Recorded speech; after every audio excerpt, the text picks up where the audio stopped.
viewers, my name is Amber. I hope you're enjoying a fabulous Thursday afternoon.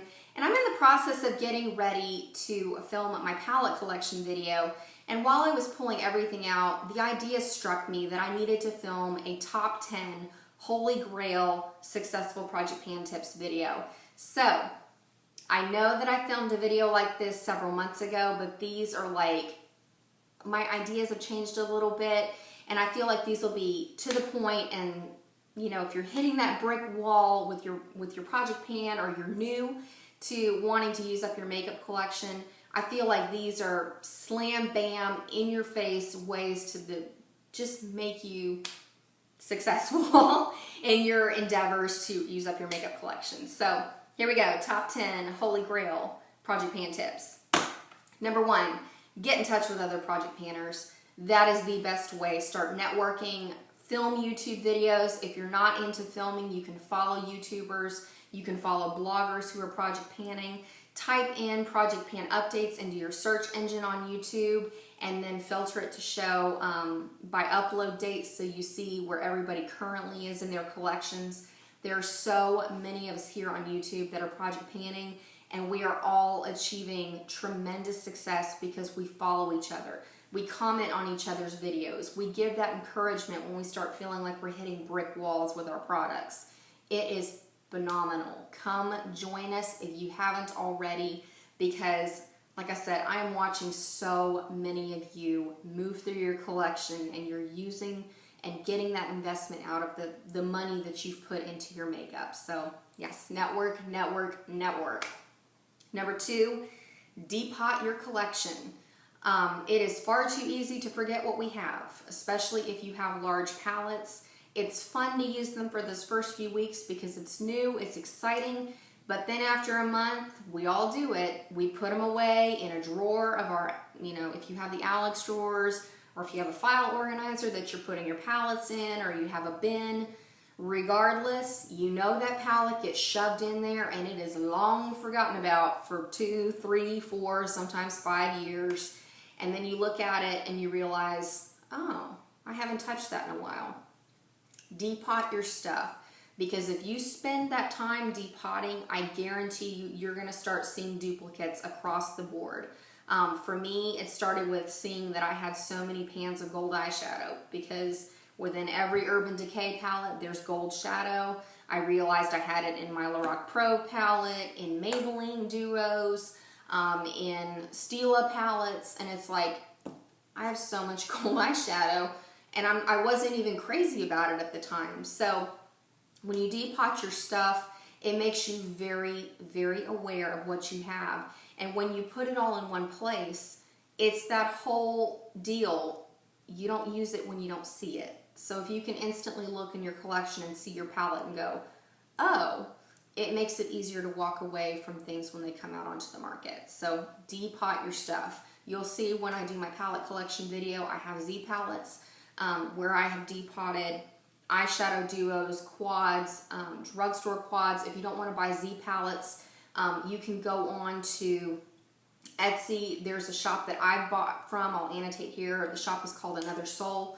The gal that makes the magnetic palettes there does a beautiful job, and you can get them custom prints to match your makeup collection, or if you want to coordinate them to colors that you put inside. You don't have to buy a MAC palette and fill it up, or whatever you're doing. You can have other alternatives if you want to do something a little bit different. And then number 3, work with the color of the year. That has been fabulous for me. I know a lot of people did this year's Radiant Orchid, and about April, a lot of people were like, phooey on that. We're going to go back to what we've always done. Now they're wearing corals, orange, red, the typical summer colors, which is fine. You're still using your stuff, but when you work around the color of the year, you're guaranteed to find clothes that work with that color. If you wear orchid colors, like I've been wearing it since January, as far as clothes, I can wear purple, I can wear teal, I can wear navy blue, I can wear orchid. You'll always find colors in the stores that work around that color of the year. It makes it easy to pick your makeup. You can still switch it up. Like if you don't want to wear orchid on your eyes all year, you can wear an orchid cheek color, or you can wear an orchid lip color. but always work in the color of the year, and I guarantee you not only will you work through your stash, you will stay fashion forward and remain very trendy. Number 4, pick a feature to accentuate and choose the appropriate colors to go with it. For me, I wear glasses. Everything I wear has to be glasses appropriate, so that's going to kind of determine where I place shadows, what I'm using for highlighters and things like that, or if you wear the same type of thing to work every day, or if you have a specific lip color that you're trying to project pan, work your makeup around that particular thing, and I guarantee you'll have success. If you're choosing to project pan a nude Revlon lip butter, wear a smokier eye. You can wear smoky eyes in the summer, you just use different colors. Don't wear black. Do a purple smoky eye, or a green smoky eye, or a navy smoky eye. And you will still remain very trendy, but you're giving yourself a way to make yourself a little bit more excited to use whatever you decided to project pan. Okay? Then number 5, choose things that you like enough to stick with. If it is A, not working for you, or B, you just don't like it, you feel like it's old, give it a week or give it 2 weeks or a month and either get rid of it or put it away for a later date. If it's not working for you, it's not worth spending your time on when there are products in your collection that you would love. That's one of the things that I constantly have that mental check with myself of, do I spend time with this product that I don't like and risk something I love going rancid? Or do I just put it away and see if maybe it's going to work a little bit better for me in 6 months or in 3 months? I'm having that debate with myself about my Mary Luminizer highlighter from the Balm. I loved it when I first got it, but for the past few months, every time I bring it out, it looks a little too shimmery, disco ball-like on my face. So right now I'm having that internal debate of, do I put it away for a while longer, or do I just get rid of it out of my collection? So pick stuff you like. Don't waste your time on something that is not working for you. Then that gets me into number 6, multitask your items. You would be incredibly amazed to realize how many things you can multi-purpose in your collection. If you have pink eyeshadows that don't work well on your eyes because they make you look tired, use them as blush. If you have eyeshadow that is too frosty for your eyes, try them as highlighters for the rest of your face. If you have matte shades, matte taupes, matte browns, or colors that look too ashy on you to use as eyeshadow, try them on your brows. You can use any of your matte shades as contours. You have a crazy eyeshadow shade or eyeshadow singles that you don't get a lot of wear out of, use them as eyeliner. There are so many ways that you can multi-purpose your makeup, project pan it, and still enjoy the money that you put into those. And then the other thing that you can do is, when you use something every day, for number 7, you'll realize that the commitment time that you have to dedicate to that product is only about 3 to 4 months. When you work on something every single day, whether it be a blush, a bronzer, a highlighter, eyeshadows typically can be finished in about 3 to 4 months. Or at least hit pan on them, even if you're using them as liner shadow. I have testament to that using my Naked palette. But I mean, if you're switching around your makeup all the time, yes, it's going to take you years to hit pan on some things. So if you really want to get serious and get into your stuff, use it every day, 3 to 4 months. I promise you, you can hit pan and move it out of the way. Which leads me into number 8. This was the whole premise of my Pan That Palette challenge. Number 8 is pick a neutral palette.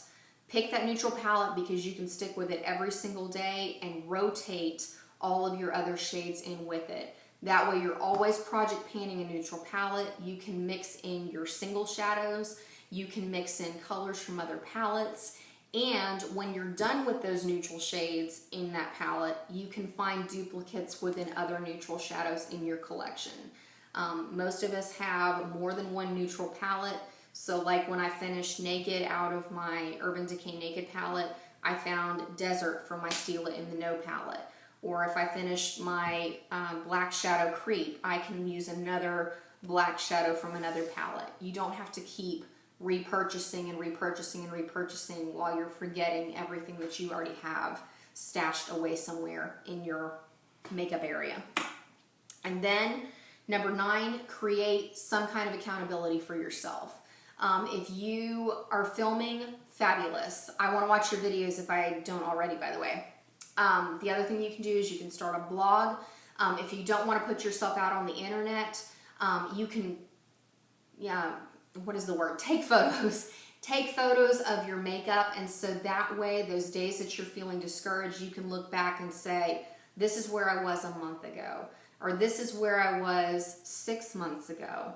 I promise you, it's the best way. It's like losing weight. When you see those pictures of yourself, that's when you see the visible change, and that spurs you on to keep going because you can see the visible progress. Filming videos on here is fabulous because not only can you look back and see where you come, you're getting that encouragement along the way from those of us that are project panning, because we are cheering you on as much as we are moving through our own steps. So it's constant encouragement. And lastly, number 10, get real with yourself. Get real. When you start craving something that has come out onto the market, like let's say you're craving a new eyeshadow palette, look at that palette and see in your collection, look through your entire collection and see how many things that you can find duplicates for. Wear what you have at home for a week or a month and see how you still feel about it, because you may find that you don't like those colors as much as you thought you would. You were just lured in by that awesome packaging, or you were lured in by the price. So find what you can in your collection, shop that stash, and get real. Instead of having 15 shades of taupe, when you see that new taupe palette, say, I'm going to pan this taupe, pan a pan of taupe, or pan a pan of whatever it is before you go out and buy that palette. And that way you're guaranteeing yourself a goal, you're guaranteeing yourself progress, and you're guaranteeing yourself a chance that you may change your mind and decide not to spend the money on that particular item. So there you go. Top 10 Holy Grail successful project pan tips. Hope that helps. If I am not watching your project pan videos, make sure that you let me know you're filming so I can check out your progress, because I love watching all of your videos. I get so excited when I see project pan updates, and I know a lot of you have had uploads within the last few days. Keep them coming. I know I've got about a week and about a week and a half before I am due to film my next project pan update. So let's keep it going and keep each other encouraged. And I'm getting ready to film my my palette collection video, because I kind of want some feedback on what you guys would like to see me pan as far as my next palette once I finish my naked palette. So that's about it for now, and I will see you next time. Bye.